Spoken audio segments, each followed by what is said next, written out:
Isha process training moulding operator. मला जे शेख सरांनी जे रिस्ट्रक्टच्याबद्दल जी माहिती दिली आणि ट्रेनिंग दिलं त्याच्याबद्दल मी त्यांचा खूप खूप आभारी आहे.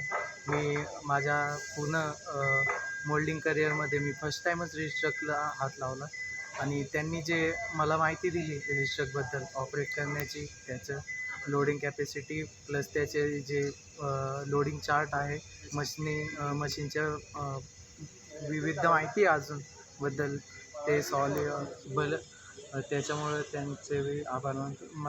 त्यामुळे मला रिस्ट्रक्ट एकदम चांगल्या प्रकारे येऊ लागला आणि ती जी माहिती दिलेली आहे मी ती ज्ञानात अजून वाढ झाल्याबद्दल मी शेख सरांचे खूप खूप आभार मानतो. आणि मला इव्हेंट कंपनीने जे याच्यासाठी मला जे प्राधान्य दिलं त्याच्याबद्दल मी इव्हेंटचे सुद्धा खूप खूप आभार मानतो आणि थांबतो. Forklift Academy of India.